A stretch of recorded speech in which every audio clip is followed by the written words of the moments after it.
Welcome to the SEAT77 Sports Desk. As always, I am Dave Dabbah, and I want to talk sports with you, North America. We are coming to you live from the super plush SEAT77 studios here in the Silicon Valley. We are also now available on TuneIn Radio, so make sure you check us out. Subscribe to the SEAT77 channel on TuneIn Radio. We want to see you there, North America.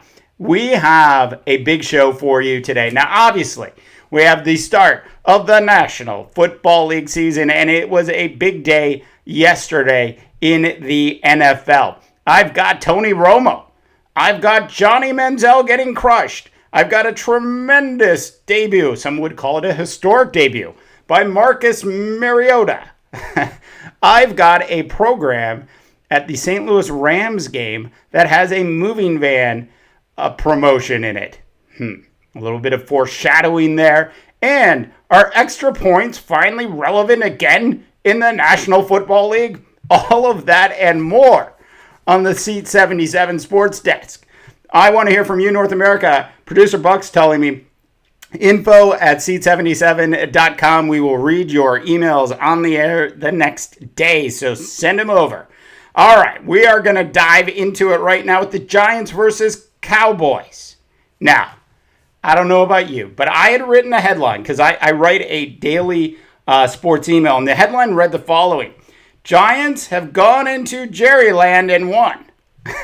So had it all ready to go, was ready to publish that. And then Tony Romo, with 1:27 left in the game, rushed down the field, made a completion, and won the game with a touchdown pass to, of course, his binky, Jason Witten. So, when you watched the game last night, it was a fantastic game. It was a little odd. The Cowboys really did a lot of running throughout most of the game. And it's interesting when you get an offense and you just allow them to just throw the ball in a no huddle. Things really happen, and it's hard for the defenders to adjust. And of course, as we all know, the Giants moved into their prevent defense, which means it often prevents them from winning. Now, of course, in the previous series, Eli Manning made a mistake. He should have taken a sack and ran another 40 seconds off the clock. Instead, he made a horrific throw into the end zone. I think Eli should have to give back at least $4 million of the $84 million in his previous contract. Now, the Giants actually played well. It's a pretty depleted team on both the defensive and offensive side. So you got to kind of give it to them. And the Cowboys are going to be the Cowboys. Dez looks like he's going to be out for a couple weeks, but expect the Cowboys to survive. Tony Romo really has matured nicely over the last couple years. Now, I have to tell you this quick story. So we're getting ready to go out for dinner the other night. Me and the wife. We got a sitter for the children. We almost need two sitters, to watch all these kids. So we're going out, and my wife, she looks at me and she says, "You're starting to look like Woody Allen." I mean, seriously, could there be anything worse than that? So then, okay, I'm gonna go get a haircut, and we'll see what happens. So obviously, I'm wearing the big Viking hat. Tonight's Monday night. Vikes are in town at Levi Stadium against the 49ers, which I will be there watching my Vikings in support of the purple. So anyway, so we go to my favorite place to get a haircut. I go to the Supercuts. And what's interesting about this, the Supercuts, Producer Buck, is that it actually they play like techno music there, and it's almost like going to a nightclub at the Supercuts, and so it's fantastic. So I get my haircut, we go to dinner, and after dinner, my wife says she needs some organic yogurt. So I don't, isn't all yogurt organic? So we So we go to Whole Foods, and we drive in the parking lot at Whole Foods, and then we go in and we pick up a couple other things, and my wife sees some grapes.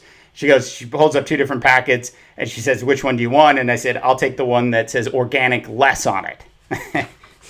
So we did that. And so then we're walking out to the car, and we're putting the food in the back of the big SUV, and I get hit on by like somebody that's probably in her early 70s with my wife right there.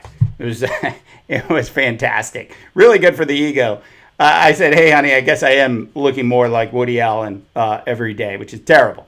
Anyway, so last night, if you were to guess the ratings from last night's National Football League game, the Giants versus the Dallas Cowboys at Jerry Lane, what do you think the ratings would be, Producer Buck?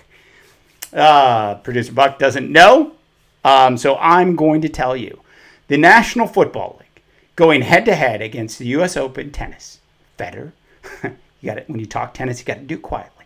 Federer versus Djokovic would have had some sort of impact. Maybe not a lot. I'm not even sure that the U.S. Open pulls any ratings.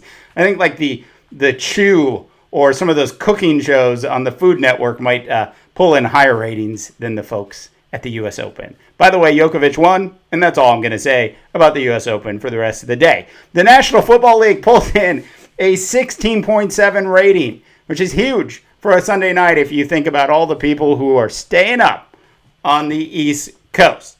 Moving on, in the NFL, I do have to tell you, it has been an interesting offseason for Pete Carroll and the Seattle Seahawks.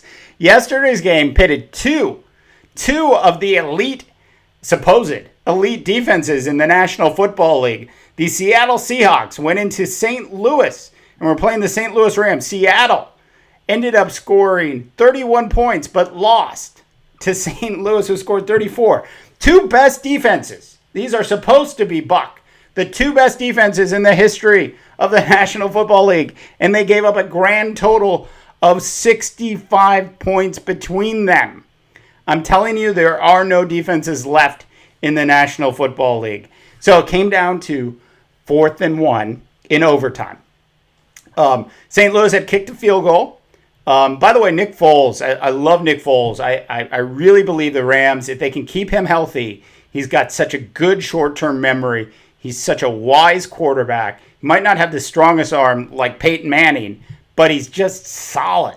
So I'm looking forward to seeing what Nick Foles and the St. Louis Rams will do the rest of the year. So back to 4th and 1. So there we are. It's 4th and 1. The Seahawks are like around the 50, and they got to get a yard. And what do? They hand it off to Marshawn Lynch. Marshawn doesn't even come close to the line of scrimmage and gets stuffed. So I thought I would kind of like look into the statistics of all of this for you big fans out there. And it turns out that on 4th and 1 in the National Football League last year, only 40% of the time do they actually get a first down. In the playoffs,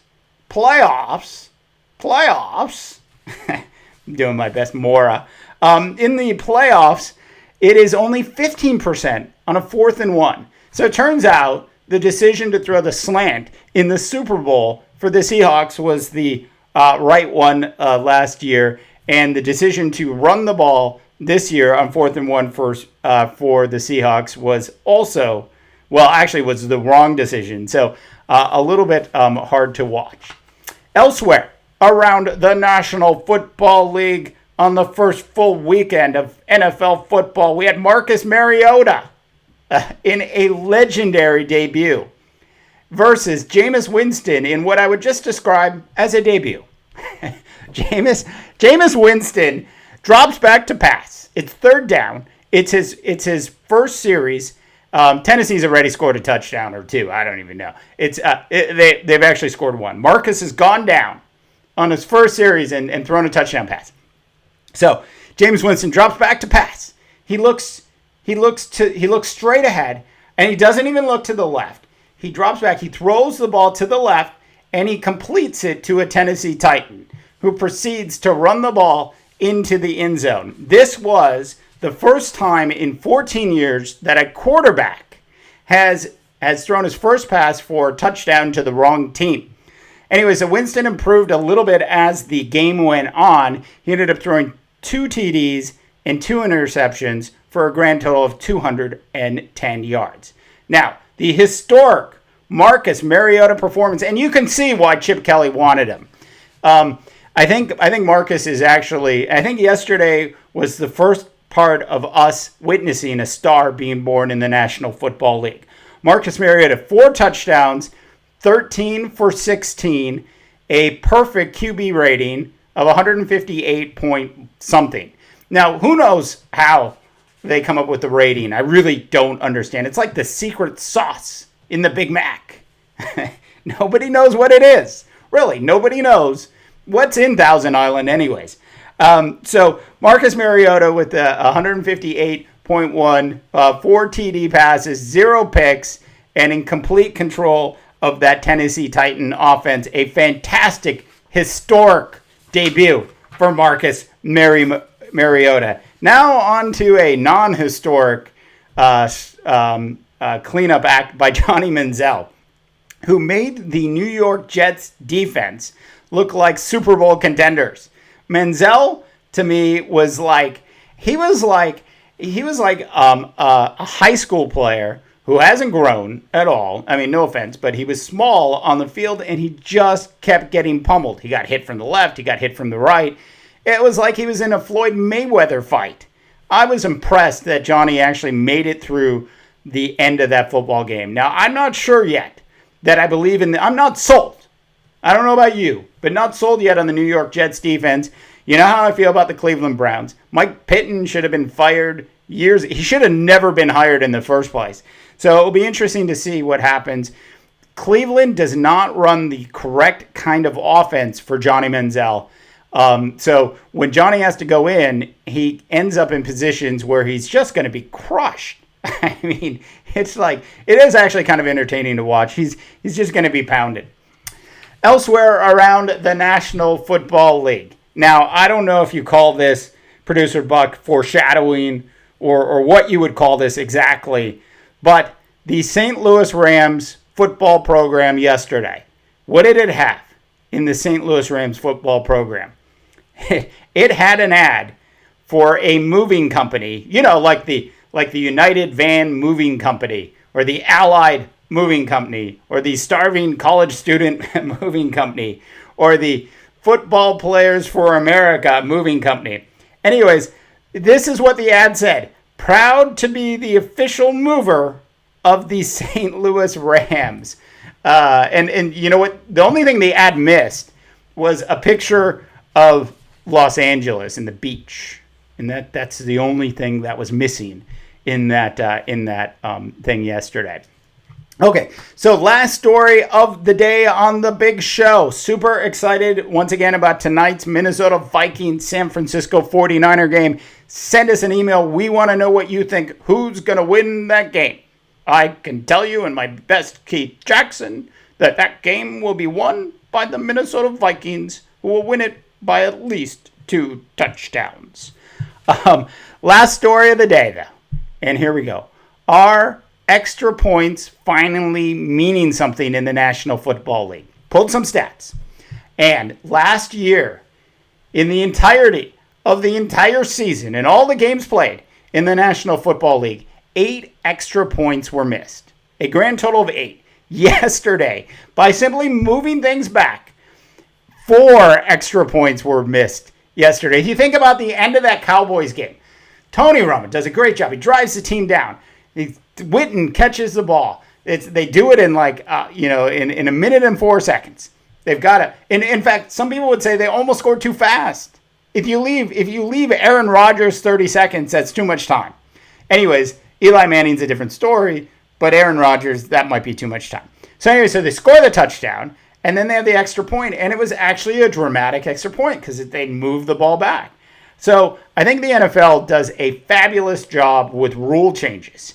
And it's very interesting to watch what happened. And I think the extra points finally mean something. I mean, when extra points are actually missed, and 4 of them, half as many as last year in one weekend of football are missed, either the kickers are getting worse or it was just a really good move by the National Football League. It just added even more drama to a drama-filled league already.